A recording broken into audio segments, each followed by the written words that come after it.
Business ചെയ്യണമെന്ന് ആഗ്രഹമുണ്ട്.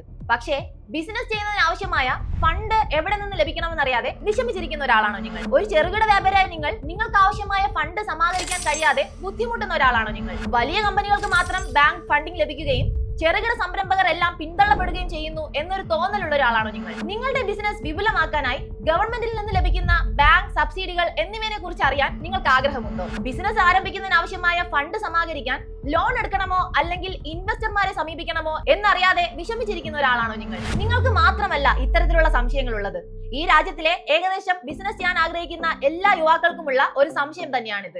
നമ്മൾ എല്ലാവരും ചിന്തിക്കുന്ന ഒരു കാര്യമാണ്, എനിക്ക് കുറച്ചുകൂടെ പൈസ കിട്ടിയിരുന്നെങ്കിൽ എന്റെ ബിസിനസ് കുറച്ചുകൂടെ മെച്ചപ്പെട്ട രീതിയിൽ എനിക്ക് ആരംഭിക്കാമായിരുന്നു, അല്ലെങ്കിൽ ഇതിലും നല്ല രീതിയിൽ എന്റെ ബിസിനസ് എനിക്ക് ഇംപ്ലിമെന്റ് ചെയ്യാൻ സാധിച്ചേനെ.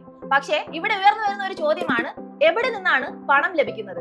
ഈ വീഡിയോയിലൂടെ ഞാൻ നിങ്ങൾക്ക് പറഞ്ഞു തരാൻ പോകുന്നത് നിങ്ങളുടെ ബിസിനസ് ആരംഭിക്കാനായി അല്ലെങ്കിൽ നിങ്ങളുടെ ബിസിനസ് വിപുലീകരിക്കാനായി നിങ്ങൾക്ക് എളുപ്പം ലഭിക്കാവുന്ന 12 ഫണ്ടിംഗ് ഓപ്ഷനുകളെ കുറിച്ചാണ് ഞാൻ നിങ്ങൾക്ക് പറഞ്ഞു തരാൻ പോകുന്നത്. ഞാൻ നിങ്ങളുടെ കരിഷ്മ. എല്ലാവർക്കും ബോസ് വാല മലയാളം യൂട്യൂബ് ചാനലിലേക്ക് സ്വാഗതം. ഞാൻ നിങ്ങൾക്ക് ഇതൊരു 3 സെക്ഷൻ ആയിട്ടാണ് പറഞ്ഞു തരാൻ പോകുന്നത്. 4 ഗവൺമെന്റ് സ്കീംസ്, 4 ലോൺ ഓപ്ഷൻസ്, അതുപോലെ തന്നെ 4 ഇക്വിറ്റി ഇൻവെസ്റ്റ്മെന്റ് ഓപ്ഷൻസ്. ആദ്യം നമ്മൾ ഡിസ്കസ് ചെയ്യാൻ പോകുന്നതാണ് government schemes four small businesses. നിങ്ങൾ ഒരു ചെറിയ രീതിയിൽ ബിസിനസ് ആരംഭിക്കാൻ ആഗ്രഹിക്കുന്ന ഒരാളാണെങ്കിൽ ഗവൺമെന്റ് തന്നെ നമ്മളെ അതിനായി സപ്പോർട്ട് ചെയ്യുന്നു. ഗവൺമെന്റിന്റെ പലതരത്തിലുള്ള സ്കീംസ് ഉണ്ട്. അത് അറിയാതെ പോകുന്നതാണ് നമ്മൾ ചെയ്യുന്ന ഏറ്റവും വലിയ തെറ്റ്. ആ സ്കീംസ് അനുയോജ്യമായ രീതിയിൽ ഉപയോഗിക്കുകയാണെങ്കിൽ നിങ്ങൾക്കും സ്വന്തമായി ബിസിനസ് ആരംഭിച്ച് നിങ്ങൾക്കും നിങ്ങളുടെ ബിസിനസ് വളർത്തി വലിയ രീതിയിൽ കൊണ്ടുവരാൻ സാധിക്കും. അപ്പോൾ ഞാൻ നിങ്ങൾക്ക് ആദ്യം ആ ഒരു 4 സ്കീമിനെ കുറിച്ചാണ് പറഞ്ഞു തരാൻ പോകുന്നത്. ആദ്യം തന്നെ നമ്മൾ ഡിസ്കസ് ചെയ്യാൻ പോകുന്ന വളരെ പ്രധാനപ്പെട്ട ഒരു സ്കീമാണ് മുദ്ര ലോൺ. എല്ലാവരും കേട്ടിട്ടുണ്ടാകുമെങ്കിലും എന്താണിത്, എങ്ങനെയാണ് ഇത് ചെയ്യേണ്ടത്, ആർക്കൊക്കെയാണ് ഇത് ലഭിക്കുന്നത് എന്നതിനെ കുറിച്ച് ഒരു ധാരണ ആർക്കും ഉണ്ടാകില്ല. ആദ്യം തന്നെ ആർക്കൊക്കെയാണ് ഈ ലോണിന് അപേക്ഷിക്കാൻ സാധിക്കുന്നതെന്ന് നമുക്ക് നോക്കാം. നിങ്ങൾ ഒരു ചെറുകിട വ്യാപാരിയാണെങ്കിലും അല്ലെങ്കിൽ നിങ്ങൾ ഒരു വ്യാപാരം ചെയ്യാൻ ആഗ്രഹിക്കുന്ന ആളാണെങ്കിലും അതും അല്ലെങ്കിൽ നിങ്ങൾ ഒരു ഷോപ്പ് കീപ്പർ ആണെങ്കിലും നിങ്ങൾക്ക് ഈ ഒരു മുദ്ര ലോണിന് അപേക്ഷിക്കാവുന്നതാണ്. ഇനി നമുക്ക് എത്ര രൂപയാണ് ഈ ഒരു ലോണിലൂടെ നമുക്ക് നേടാൻ സാധിക്കുന്നതെന്ന് നോക്കാം. ഈ ഒരു ലോൺ നിങ്ങൾ അപേക്ഷിക്കുകയാണെങ്കിൽ ഈ ഒരു ലോണിലൂടെ നിങ്ങൾക്ക് 10 ലക്ഷം രൂപയ്ക്ക് മുകളിൽ നേടാൻ സാധിക്കും. ഒരു ചെറുകിട വ്യാപാരിക്ക് ഒരു ബിസിനസ് ചെയ്യാൻ ആഗ്രഹിക്കുന്ന ഒരു ഇതിലേക്ക് കടന്നു വരുന്ന ഒരു ആദ്യമായി എത്തുന്ന ഒരാൾക്ക് ഈ ഒരു 10 ലക്ഷം രൂപ ഉപയോഗിച്ച് വളരെ മികച്ച രീതിയിൽ നിങ്ങളുടെ സംരംഭം ആരംഭിക്കാവുന്നതാണ്. ഞാൻ നിങ്ങൾക്ക് ഇതിനൊരു ഉദാഹരണവും പറഞ്ഞുതരാം. ഇപ്പോൾ ഞാൻ എന്റെ ഒരു ഫ്രണ്ടിന്റെ എക്സാമ്പിൾ തന്നെ ഞാൻ നിങ്ങൾക്ക് പറഞ്ഞുതരാം. എന്റെ സുഹൃത്തിന്റെ പേര് രേഷ്മ. രേഷ്മയ്ക്ക് സ്റ്റിച്ചിങ്ങിനാണ് കഴിവുള്ളത്. സ്വന്തമായി ബിസിനസ് ചെയ്യണമെന്നും ആഗ്രഹിക്കുന്നുമുണ്ട്. രേഷ്മയുടെ കയ്യിൽ ഇപ്പോൾ ഒരു സ്റ്റിച്ചിങ് മെഷീൻ മാത്രമാണുള്ളത്. രേഷ്മ ബിസിനസ് ആരംഭിച്ചു. ആദ്യം ചെറിയ രീതിയിലുള്ള വർക്കുകളൊക്കെ ലഭിച്ചു തുടങ്ങി. അതിനുശേഷം ആ ഒരു ക്വാളിറ്റി, ആ ഒരു വർക്കിന്റെ ക്വാളിറ്റി കണ്ടതിന് ശേഷം കൂടുതൽ കസ്റ്റമേഴ്സ് രേഷ്മയുടെ അടുത്ത് വന്ന് സ്റ്റിച്ചിങ് സഹായങ്ങൾ ആവശ്യപ്പെട്ടു. പക്ഷേ രേഷ്മയുടെ കയ്യിൽ ഒരു സ്റ്റിച്ചിങ് മെഷീൻ മാത്രമാണുള്ളത്. കൂടുതൽ പേർക്ക് ചെയ്തു കൊടുക്കണമെങ്കിൽ കൂടുതൽ എംപ്ലോയീസിനെയും അതുപോലെ തന്നെ കൂടുതൽ സ്റ്റിച്ചിങ് മെഷീനും മേടിക്കേണ്ടതുണ്ട്. പക്ഷേ രേഷ്മയുടെ കയ്യിൽ പൈസയില്ല. ഇതുപോലുള്ള രേഷ്മമാർക്കാണ് ഇത്തരത്തിലുള്ള ലോണുകൾ സർക്കാർ നൽകുന്നത്. നിങ്ങൾക്ക് ഈ ലോൺ എടുക്കുകയും കൂടുതൽ മെഷീനുകൾ വാങ്ങുകയും കൂടുതൽ നിങ്ങളുടെ ബിസിനസിനെ വിപുലമാക്കാനും സാധിക്കുന്നു. അങ്ങനെ ഈ ഒരു ചെറുകിട ബിസിനസ് ഒരു വലിയ ബ്രാൻഡായി മാറാനുള്ള സാധ്യതകളും ഏറെയാണ്. രണ്ടാമതായി നമ്മൾ നോക്കാൻ പോകുന്നതാണ് PMEGP loan, prime minister's employment generation programme. ഇനി നമുക്ക് ഈ ഒരു പ്രോഗ്രാം എന്താണ്, ആർക്കൊക്കെയാണ് ഇത് നേടാൻ സാധിക്കുന്നതെന്ന് നമുക്ക് നോക്കാം. പുതുതായി ബിസിനസ് ചെയ്യാൻ ആരംഭിക്കുന്നവർക്കും അതിൽ പ്രത്യേകമായി എടുത്തു പറയുന്ന 2 സെക്ഷൻ ഉണ്ട്, മാനുഫാക്ചറിംഗ് ആൻഡ് സർവീസ് ഇൻഡസ്ട്രി. നിങ്ങൾ ഈ ഒരു മേഖലയിൽ ബിസിനസ് ചെയ്യാൻ ആഗ്രഹിക്കുന്ന ഒരാളാണെങ്കിൽ ഈ ഒരു ലോൺ, ഈ ഒരു സ്കീം നിങ്ങൾക്കുള്ളതാണ്. ഈ ഒരു ലോണിലൂടെ നിങ്ങൾക്ക് ലഭിക്കുന്ന തുക വളരെ വലുതാണ്. 25 ലക്ഷം രൂപയ്ക്ക് മുകളിൽ നിങ്ങൾക്ക് ഈ ഒരു ലോണിലൂടെ നേടാൻ സാധിക്കും. കാരണം നിങ്ങൾ ഒരു സ്വന്തമായ ഒരു മാനുഫാക്ചറിംഗ് കമ്പനി ആരംഭിക്കാൻ ആഗ്രഹിക്കുന്നുണ്ട്, പക്ഷെ എന്റെ കയ്യിൽ കാശില്ല, എന്ത് ചെയ്യണമെന്ന് അറിയാതെ ടെൻഷൻ അടിച്ചിരിക്കുകയാണെങ്കിൽ നിങ്ങൾക്കുള്ളതാണ് ഈ ലോൺ. 25 ലക്ഷം രൂപ മാനുഫാക്ചറിംഗിനും 10 ലക്ഷം രൂപ സർവീസ് ബിസിനസിനുമായാണ് നൽകുന്നത്. അപ്പോൾ 25 ലക്ഷം രൂപ മാത്രമല്ല, നമ്മുടെ സർവീസ് ബിസിനസിനായി വീണ്ടും ഒരു 10 ലാക്സ് നമുക്ക് അഡീഷണലും ലഭിക്കുന്നുണ്ട്. ഈ ഒരു ലോണിന് അപേക്ഷിക്കുന്നതിന് ആവശ്യമായ എലിജിബിലിറ്റി ക്രൈറ്റീരിയ എന്താണെന്ന് നമുക്ക് നോക്കാം. നിങ്ങൾ 18 വയസ്സിന് മുകളിലുള്ള ഒരാളാണെങ്കിലും, നിങ്ങൾ ഒരു എന്റർപ്രണർ ആകാൻ ആഗ്രഹിക്കുന്ന ഒരാളാണെങ്കിലും, അതുപോലെ തന്നെ വളരെ പ്രധാനപ്പെട്ട ഒരു കാര്യമാണ്, നിങ്ങൾ ഈ ലോണിന് അപേക്ഷിക്കുന്നതിന് മുമ്പ് നിങ്ങൾ എന്താണ് ചെയ്യാൻ പോകുന്നതെന്നുള്ള ഒരു ബിസിനസ് ഐഡിയ നിങ്ങളുടെ കയ്യിൽ ഉണ്ടാകണം. ഇതിൽ വളരെ പ്രധാനപ്പെട്ട ഒരു കാര്യമാണ് നിങ്ങളുടെ ബിസിനസ് ഐഡിയ. നിങ്ങളുടെ ബിസിനസ് ഐഡിയ ഈ ലോൺ റിലേറ്റഡ് ആളുകൾ അക്സെപ്റ്റ് ചെയ്താൽ മാത്രമേ ഈ ഒരു ലോൺ നിങ്ങൾക്ക് ലഭിക്കുകയുള്ളൂ. നിങ്ങൾക്ക് അത്രയും കോൺഫിഡന്റ് ആയി വളരെ സക്സസ്ഫുൾ ആവാൻ 100% സാധ്യതയുണ്ടെന്ന് തോന്നുന്ന ഒരു ഐഡിയ നിങ്ങൾക്കുണ്ടെങ്കിൽ ഇപ്പോൾ തന്നെ ആ ഐഡിയയുമായി ഈ ലോണിന് അപേക്ഷിക്കുക. നിങ്ങൾ എലിജിബിൾ ആണെങ്കിൽ നിങ്ങൾക്ക് ഈ തുക നേടി നിങ്ങളുടെ ബിസിനസ് എന്ന സ്വപ്നം യാഥാർത്ഥ്യമാക്കുകയും ചെയ്യാം. മൂന്നാമതായി നമ്മൾ നോക്കാൻ പോകുന്ന കാര്യമാണ് സ്റ്റാൻഡപ്പ് ഇന്ത്യ ലോൺ. ആരൊക്കെയാണ് ഈ ഒരു ലോണിന് എലിജിബിൾ ആയിട്ടുള്ളതെന്ന് നമുക്ക് നോക്കാം. നിങ്ങളൊരു സ്ത്രീ ആണെങ്കിൽ നിങ്ങൾക്ക് ഈ ലോണിന് വളരെ എളുപ്പത്തിൽ അപേക്ഷിച്ച് നിങ്ങൾക്ക് ആ ലോൺ എമൗണ്ടും നേടാവുന്നതാണ്. അതുപോലെ തന്നെ SC/ST വിഭാഗത്തിൽപ്പെടുന്ന ഒരാളാണെങ്കിലും നിങ്ങൾക്ക് ഈ ലോണിന് അപേക്ഷിക്കാവുന്നതാണ്. ഇനി നിങ്ങളൊരു സ്ത്രീയാണ്, നിങ്ങൾക്ക് സ്വന്തമായി കാശില്ല എന്ന പേരിൽ നിങ്ങൾക്ക് ബിസിനസ് ആരംഭിക്കാൻ ഒരു പ്രശ്നവും ഉണ്ടാകുന്നില്ല. സർക്കാർ തന്നെ സ്ത്രീകളെയും SC/ST വിഭാഗത്തിലെയും ആളുകളെ സപ്പോർട്ട് ചെയ്യാനായി ഇത്തരത്തിലുള്ള ബിസിനസ് ആരംഭിക്കുന്നതിന് ആവശ്യമായിട്ട് ഒരു ലോൺ തന്നെ തരുന്നുണ്ട്. നിങ്ങൾ ഈ ഒരു കാറ്റഗറിയിൽ പെടുന്ന ആളാണെങ്കിൽ നിങ്ങൾക്കും ഈ ലോൺ അപേക്ഷിക്കാവുന്നതാണ്. ഈ ഒരു ലോണിലൂടെ നിങ്ങൾ അപേക്ഷിച്ചാൽ നിങ്ങൾക്ക് ലഭിക്കാൻ പോകുന്നത് ഏകദേശം 10 ലക്ഷം രൂപ മുതൽ 1 കോടി വരെ നിങ്ങൾക്ക് ലഭിക്കാൻ സാധ്യതകളുണ്ട്.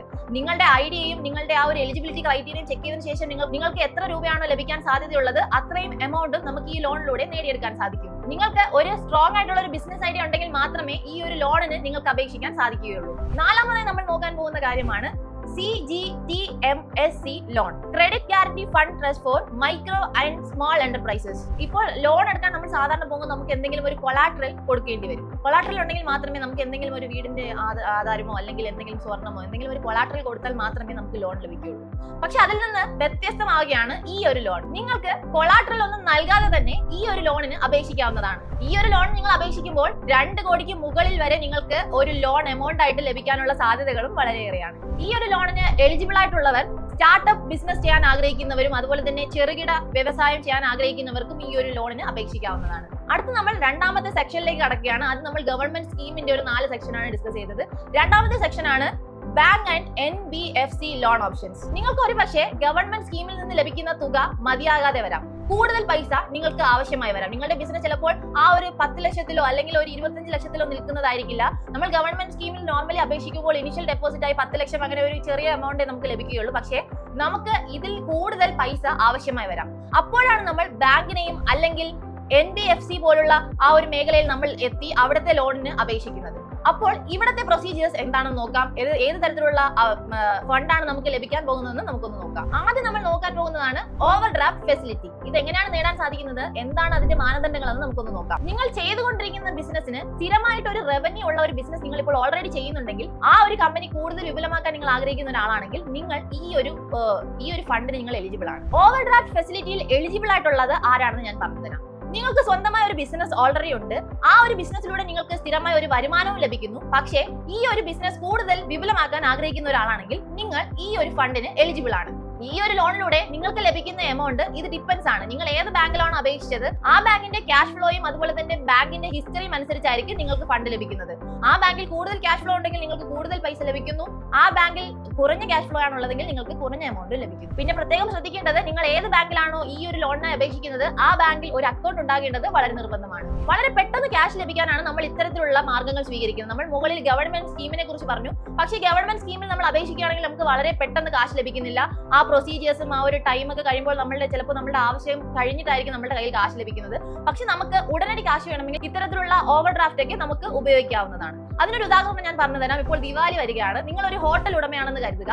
ദിവാലിക്ക് എന്തായാലും വലിയ രീതിയിലുള്ള ഒരു കസ്റ്റമേഴ്സ് നമ്മളുടെ കടയിൽ കൂടാനാണ് സാധ്യത. അപ്പോൾ കൂടുതൽ ഡിഷസ് ഉണ്ടാക്കാനുള്ള ഇൻഗ്രീഡിയന്റ് നിങ്ങൾക്ക് ഉടനെ മേടിക്കണം. പക്ഷെ നിങ്ങൾ ഇപ്പോൾ ഒരു ഗവൺമെന്റ് സ്കീമിന് അപേക്ഷിക്കുകയാണെങ്കിൽ ആ ഒരു പ്രൊസീജിയർ എല്ലാം കഴിയുമ്പോഴേക്കും ദിവാലി കഴിഞ്ഞ് ക്രിസ്മസ് എത്തിയിട്ടുണ്ടാകും.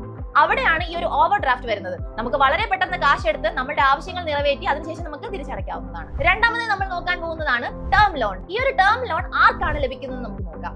നിങ്ങൾ ഒരു ബിസിനസ് ചെയ്യുന്ന ആളാണ്, പക്ഷേ നിങ്ങൾക്ക് ലോങ് ടേം ആയിട്ട് കുറച്ച് ഫണ്ട് ആവശ്യമുണ്ട്. അങ്ങനെയുള്ളവർക്കാണ് ഈ ഒരു ഫണ്ട് ലഭിക്കുന്നത്. ഈ ഒരു ലോണിലൂടെ നിങ്ങൾക്ക് 10 ലക്ഷം മുതൽ 50 കോടി വരെ നേടാൻ സാധിക്കുന്നു. ഇതിന്റെ എലിജിബിലിറ്റി ക്രൈറ്റീരിയ നമ്മൾ നോക്കുകയാണെങ്കിൽ നിങ്ങൾക്ക് സ്വന്തമായ ഒരു പ്രോഫിറ്റബിൾ ബിസിനസ്സും അതിലൊരു ഗുഡ് ക്രെഡിറ്റ് ഹിസ്റ്ററിയും ഉണ്ടെങ്കിൽ നിങ്ങൾക്ക് ഈ ഒരു ലോണിന് അപേക്ഷിക്കാവുന്നതാണ്. അതിനൊരു ഉദാഹരണമാണ്, ഇപ്പോൾ ഞാനൊരു ബിസിനസ് ചെയ്യുന്ന ആളാണ്. എന്റെ ബിസിനസ് കൂടുതൽ വിപുലമാക്കാൻ എനിക്ക് 1 കോടി രൂപ ഒരു ലോങ് ടേം ആയിട്ട് ആവശ്യമുണ്ട്. കൂടുതൽ മെഷീനറീസ് മേടിച്ച് കൂടുതൽ റവന്യൂ എന്റെ കമ്പനിയിൽ എത്തിക്കുന്നതിന് ആവശ്യമായി കൂടുതൽ എക്യുപ്മെന്റ്സ് എനിക്ക് മേടിക്കേണ്ടതുണ്ട്. അങ്ങനെയുള്ളവർക്കാണ് ഈ ഒരു ലോൺ. ലോങ് ടേം ആയിട്ട് നമുക്ക് കൂടുതൽ തുക നേടി നമ്മുടെ കമ്പനി അല്ലെങ്കിൽ നമ്മുടെ ബിസിനസിനെ കൂടുതൽ സക്സസ്ഫുൾ ആക്കി മാറ്റാൻ നമുക്ക് സാധിക്കുന്നു. മൂന്നാമതായി നമ്മൾ നോക്കാൻ പോകുന്ന കാര്യമാണ് വർക്കിംഗ് ക്യാപിറ്റൽ ലോൺ. ഈ ഒരു ലോൺ ആർക്കാണ് ലഭിക്കുന്നതെന്ന് ഞാൻ പറഞ്ഞുതരാം. നിങ്ങളൊരു ബിസിനസ് നടത്തുന്നുണ്ട്, പക്ഷേ നിങ്ങളുടെ ബിസിനസ് ഓപ്പറേറ്റ് ചെയ്യുന്നതിനായി നിങ്ങൾക്ക് ഡെയിലി കുറച്ച് പൈസ ആവശ്യമുണ്ട്. അതായത് റോൾ ചെയ്യാനായിട്ട് നിങ്ങൾക്ക് കുറച്ച് പൈസ ആവശ്യമുണ്ട്. അങ്ങനെയുള്ളവർക്കാണ് ഈ ഒരു ലോൺ പ്രൊവൈഡ് ചെയ്യുന്നത്. ഈ ഒരു ലോണിലൂടെ നിങ്ങൾക്ക് 1 ലക്ഷം രൂപ മുതൽ 10 കോടി വരെ നേടാൻ സാധിക്കുന്നു. നമുക്കിനി ഈ ഒരു ലോണിന് ആവശ്യമായ എലിജിബിലിറ്റി ക്രൈറ്റീരിയ എന്താണെന്ന് നോക്കാം. നിങ്ങളുടെ ബിസിനസിന്റെ റവന്യൂവും സെയിൽസും ബേസ് ചെയ്തായിരിക്കും നിങ്ങൾ ഈ ഒരു ലോണിന് എലിജിബിൾ ആണോ ഇല്ലയോ എന്ന് ചെക്ക് ചെയ്യുന്നത്. ഇതിനും ഞാൻ നിങ്ങൾക്ക് ഒരു സിമ്പിൾ ആയ ഒരു ഉദാഹരണത്തിലൂടെ പറഞ്ഞു തരാം. എന്റെ ഫ്രണ്ട് രാജേഷ് ഇമ്പോർട്ട് ബിസിനസ് നടത്തുകയാണ്. മറ്റു രാജ്യങ്ങളിൽ നിന്ന് സാധനങ്ങൾ ഇമ്പോർട്ട് ചെയ്ത് അത് ഇന്ത്യൻ കസ്റ്റമേഴ്സിലേക്ക് എത്തിക്കുകയാണെന്ന് കരുതുക. ഇപ്പോൾ ഞാൻ ഇമ്പോർട്ട് ചെയ്യുമ്പോൾ ആദ്യം എനിക്ക് ഒരു ഫണ്ട് എന്റെ കയ്യിൽ ആവശ്യമുണ്ട്. ആ ഫണ്ട് ഉപയോഗിച്ച് മാത്രമേ എനിക്ക് സാധനങ്ങൾ ഇമ്പോർട്ട് ചെയ്യാൻ സാധിക്കുകയുള്ളൂ. ആ സാധനങ്ങൾ ഇന്ത്യൻ കസ്റ്റമേഴ്സ് വാങ്ങുമ്പോൾ മാത്രമേ എനിക്ക് ആ ഫണ്ട് തിരിച്ചു കിട്ടുകയുള്ളൂ. പക്ഷേ എന്റെ കയ്യിൽ ഇനിഷ്യലായി ഡെപ്പോസിറ്റ് ചെയ്യാൻ ഒരു തുക ഇല്ലെങ്കിൽ എന്റെ ബിസിനസ് നടത്താനാകില്ല. ഇത്തരത്തിൽ ഇനിഷ്യൽ ഡെപ്പോസിറ്റ് അല്ലെങ്കിൽ ഡെയിലി യൂസിനായിട്ടുള്ള ആ ഒരു ഫണ്ട് വേണമെന്ന് ആഗ്രഹിക്കുന്നവർക്കാണ് ഈ ഒരു ലോൺ. നിങ്ങളും ഇതുപോലുള്ള എക്സ്പോർട്ട് ഇമ്പോർട്ട് ബിസിനസ് ചെയ്യാൻ ആഗ്രഹിക്കുന്നുണ്ടെങ്കിൽ നിങ്ങൾക്കും ഈ ലോണിന് അപേക്ഷിക്കാവുന്നതാണ്. നാലാമത് നമ്മൾ നോക്കാൻ പോകുന്ന കാര്യമാണ് ഇൻവോയ്സ് ഡിസ്കൗണ്ടിങ്. ആർക്കാണ് ഇത് ലഭ്യമാകുക? ക്രെഡിറ്റിൽ ബിസിനസ് നടത്തുന്ന ഒരാൾക്കാണ് ഇത് ലഭ്യമാകുന്നത്. ലോൺ എമൗണ്ട് വരുന്നത് 80 മുതൽ 90% വരെ ഇൻവോയ്സ് വാല്യൂ ആണ്. നമുക്കിനി എലിജിബിലിറ്റി ക്രൈറ്റീരിയ എന്താണെന്ന് നോക്കാം. നിങ്ങളുടെ കയ്യിൽ ഉറപ്പായും നിങ്ങളുടെ ക്ലയന്റിന്റെ ഇൻവോയ്സ് ഉണ്ടായിരിക്കണം. ഇനി നമ്മൾ മൂന്നാമത്തെ സെക്ഷനിലേക്ക് കടക്കുകയാണ്. അതാണ് ഇക്വിറ്റി ഇൻവെസ്റ്റ്മെന്റ് ആൻഡ് ഓപ്ഷൻ. നിങ്ങൾക്ക് ലോൺ എടുക്കാൻ ആഗ്രഹമില്ല, പക്ഷേ നിങ്ങൾക്ക് ചെയ്യാൻ പറ്റുന്ന മറ്റൊരു കാര്യമാണ് നിങ്ങളുടെ ബിസിനസിന്റെ ഒരു ഷെയർ മറ്റൊരാൾക്ക് നൽകി അവരിൽ നിന്ന് പണം സ്വീകരിക്കുന്നു. നിങ്ങളുടെ കമ്പനി വളരുന്നതിനോടൊപ്പം അവരുടെ ഷെയറിന്റെ മൂല്യവും നമ്മൾ അവർക്ക് തിരിച്ചു കൊടുക്കുന്നു. അങ്ങനെ ചെയ്യാൻ ആഗ്രഹിക്കുന്നവർക്കാണ് ഇപ്പോൾ പറഞ്ഞു തരാൻ പോകുന്ന ഐഡിയാസ്. ആദ്യം നമ്മൾ ചർച്ച ചെയ്യാൻ പോകുന്ന കാര്യമാണ് seed funding from friends and family. ആർക്കൊക്കെയാണ് ഇത് ചെയ്യാൻ സാധിക്കുന്നത്? ആർക്ക് വേണ്ടിയാണ് ഈ ഫണ്ടിങ് എന്ന് നമുക്ക് നോക്കാം. സ്റ്റാർട്ടപ്പ് ചെയ്യാൻ ആഗ്രഹിക്കുന്നവരും അതുപോലെ തന്നെ ചെറിയ രീതിയിലുള്ള ബിസിനസ് ചെയ്യാൻ ആഗ്രഹിക്കുന്നവരും ഈ ഒരു മാർഗം സ്വീകരിക്കാവുന്നതാണ്. ഇതിലെ ഇൻവെസ്റ്റ്മെന്റ് നമ്മൾ നോക്കുകയാണെങ്കിൽ 1 ലക്ഷം രൂപ മുതൽ 50 ലക്ഷം രൂപ വരെ നമുക്ക് ഈ ഒരു ഫണ്ടിങ്ങിലൂടെ നേടിയെടുക്കാൻ സാധിക്കും. ഈ ഒരു ഫണ്ടിന്റെ എലിജിബിലിറ്റി ക്രൈറ്റീരിയ നോക്കുകയാണെങ്കിൽ നിങ്ങളുടെ കയ്യിൽ സ്ട്രോങ് ആയിട്ടൊരു ബിസിനസ് ഐഡിയ വേണം. അത് തന്നെയാണ് നിങ്ങൾക്ക് ഫ്യൂച്ചറിൽ ഒരു ഗ്രോത്ത് ഉള്ള, ഫ്യൂച്ചറിൽ വളരാൻ സാധ്യതയുള്ള ഒരു ബിസിനസ് ഐഡിയ നിങ്ങളുടെ കയ്യിലുണ്ടെങ്കിൽ നിങ്ങൾ ഇതിന് എലിജിബിൾ ആണ്. അതിനൊരു ഉദാഹരണം ഞാൻ പറയാം. ഇപ്പോൾ നിങ്ങൾക്ക് സ്വന്തമായി ഒരു ബൊട്ടീക് ബിസിനസ് ആരംഭിക്കണമെന്ന് ആഗ്രഹമുണ്ട്, പക്ഷേ എവിടെ നിന്ന് ഫണ്ട് കിട്ടുമെന്ന് അറിയില്ല. അപ്പോൾ നിങ്ങൾക്ക് സിമ്പിളായി നിങ്ങളുടെ ഫ്രണ്ട്സിൽ നിന്നോ റിലേറ്റീവ്സിൽ നിന്നോ ഫ്രീ ആയിട്ട് ചോദിക്കരുത്, അവർ തരില്ല. നിങ്ങൾ ഇത് നിങ്ങളുടെ കമ്പനിയുടെ ഒരു ഷെയർ അവർക്ക് നൽകാമെന്ന് പറയുക. നമ്മുടെ കമ്പനിന് ഗ്രോത്ത് ഉണ്ടാകുമ്പോൾ ആ ഷെയറും വളരും, അവർക്കും ലാഭമുണ്ട്, നമുക്ക് തുടങ്ങാനുള്ള പൈസയും ലഭിക്കുന്നു. ഇത്തരത്തിൽ ചെയ്യുകയാണെങ്കിൽ നിങ്ങൾക്ക് ഫണ്ടും ലഭിക്കുന്നു, നിങ്ങളെ ഹെൽപ്പ് ചെയ്ത നിങ്ങളുടെ റിലേറ്റീവ്സും ഫ്രണ്ട്സും ഹാപ്പി ആവുകയും ചെയ്യുന്നു. രണ്ടാമതായി നമ്മൾ നോക്കാൻ പോകുന്ന കാര്യമാണ് ഏഞ്ചൽ ഇൻവെസ്റ്റ്മെന്റ്. ആർക്ക് വേണ്ടിയാണ് ഏഞ്ചൽ ഇൻവെസ്റ്റ്മെന്റ്? നിങ്ങൾ ഒരു സ്റ്റാർട്ടപ്പ് ചെയ്യാൻ ആഗ്രഹിക്കുന്ന ഒരാളാണ്, പക്ഷേ ഈ സ്റ്റാർട്ടപ്പ് ആരംഭിക്കുന്നതിന് ആവശ്യമായ ഇനിഷ്യൽ ഇൻവെസ്റ്റ്മെന്റ് നിങ്ങളുടെ കയ്യിലില്ലെങ്കിൽ നിങ്ങൾക്ക് വേണ്ടിയുള്ളതാണ് ഈ ഒരു ഫണ്ട്. നിങ്ങൾക്ക് ലഭിക്കാൻ പോകുന്ന ഇൻവെസ്റ്റ്മെന്റ് 25 ലക്ഷം രൂപ മുതൽ 5 കോടി രൂപ വരെ നിങ്ങൾക്ക് ഇതിലൂടെ നേടാൻ സാധിക്കും. ഇതിന്റെ എലിജിബിലിറ്റി ക്രൈറ്റീരിയ നമ്മൾ നോക്കുകയാണെങ്കിൽ സ്കേലബിൾ ബിസിനസ് മോഡൽ നിങ്ങളുടെ കയ്യിലുണ്ടെങ്കിൽ നിങ്ങൾ ഈ ഒരു ഫണ്ടിന് എലിജിബിൾ ആണ്. മൂന്നാമതായി നമ്മൾ നോക്കാൻ പോകുന്ന കാര്യമാണ് വെഞ്ചർ ക്യാപിറ്റൽ ഫണ്ടിങ്. ആർക്കാണ് ഈ ഒരു ഫണ്ടിങ്? ഒരു ഫാസ്റ്റ് ഗ്രോയിങ് സ്റ്റാർട്ടപ്പ് ചെയ്യാൻ ആഗ്രഹിക്കുന്ന ഒരാളാണ് നിങ്ങളെങ്കിൽ ഈ ഫണ്ടിങ് നിങ്ങൾക്കുള്ളതാണ്. ഇതിലൂടെ നിങ്ങൾക്ക് 1 കോടി രൂപ മുതൽ 100 കോടി രൂപ വരെ നേടാൻ സാധിക്കുന്നു. ഇതിന്റെ എലിജിബിലിറ്റി ക്രൈറ്റീരിയ നിങ്ങളുടെ കയ്യിലുള്ള ബിസിനസ് പ്ലാൻ ഹൈലി പൊട്ടൻഷ്യൽ, അതായത് ഫ്യൂച്ചറിൽ ഇത് ഡിമാൻഡിംഗ് ആയിട്ടുള്ളതും സക്സസ്ഫുൾ ആവാൻ 100% ഉറപ്പുള്ള ഒരു ഐഡിയ ആണ് നിങ്ങളുടെ കയ്യിലുള്ളതെങ്കിൽ ഈ ഫണ്ടിന് നിങ്ങളും എലിജിബിൾ ആണ്. മുകളിൽ ഞാൻ കുറെ ചോദ്യങ്ങൾ ചോദിച്ചാണ് ഈ ഒരു വീഡിയോ ആരംഭിച്ചത്. ബിസിനസ് ചെയ്യാൻ ആഗ്രഹിക്കുന്നവർക്ക്, ഫണ്ടില്ലാതെ വിഷമിക്കുന്നവർക്ക് ഇനി എവിടെ നിന്ന് ഫണ്ട് ലഭിക്കും എന്നതിനുള്ള ഉത്തരമാണ് ഞാൻ ഈ ഒരു വീഡിയോയിലൂടെ നിങ്ങൾക്ക് പറഞ്ഞു തന്നത്. ഒരു വഴിയല്ല, 2 വഴിയല്ല, ഏകദേശം 12 വഴികളാണ് ഞാൻ നിങ്ങൾക്ക് പറഞ്ഞു തന്നത്. ലോൺ എടുക്കാൻ ആഗ്രഹമുള്ളവർക്ക് ലോൺ എടുക്കാം, ഗവൺമെന്റ് സ്കീം ഉപയോഗിക്കാൻ ആഗ്രഹമുള്ളവർക്ക് അങ്ങനെ ഉപയോഗിക്കാം, ബാങ്കിൽ നിന്ന് ലോൺ എടുക്കുന്നവർക്കുമുള്ള വഴിയും ഞാൻ പറഞ്ഞു തന്നിട്ടുണ്ട്. ഒരുപക്ഷെ നിങ്ങളുടെ കയ്യിൽ കൊളാട്രൽ ഇല്ലെങ്കിലും നിങ്ങൾക്ക് ലോൺ എടുക്കാനുള്ള മാർഗവും പറഞ്ഞു തന്നു. അതുപോലെ തന്നെ ഇൻവെസ്റ്റേഴ്സിൽ നിന്ന് എങ്ങനെ സഹായങ്ങൾ നേടാമെന്നും ഞാൻ പറഞ്ഞു തന്നു. ഈ ഒരു വീഡിയോ മുഴുവനായി കണ്ടു കഴിയുമ്പോൾ നിങ്ങളുടെ ബിസിനസിന് ആവശ്യമായുള്ള ഫണ്ട് എങ്ങനെ കണ്ടെത്താമെന്നുള്ള ഐഡിയയും നിങ്ങൾക്ക് ലഭിച്ചിട്ടുണ്ടാവും. ഇനിയും അടിച്ചു നിൽക്കണ്ട, നിങ്ങളുടെ ബിസിനസ് ഇന്ന് തന്നെ ആരംഭിക്കൂ. ഇതുപോലുള്ള ഇൻഫോർമേറ്റീവ് വീഡിയോകൾക്കായി ഇപ്പോൾ തന്നെ ബോസ്വാല മലയാളം യൂട്യൂബ് ചാനലും സബ്സ്ക്രൈബ് ചെയ്യൂ. ഇനി ഏത് തരത്തിലുള്ള ഇൻഫോർമേറ്റീവ് വീഡിയോകളാണ് വേണ്ടതെന്ന് താഴെ കമന്റ് ബോക്സിൽ പറയൂ. ബോസ്വാല, ബി ദ ബോസ്.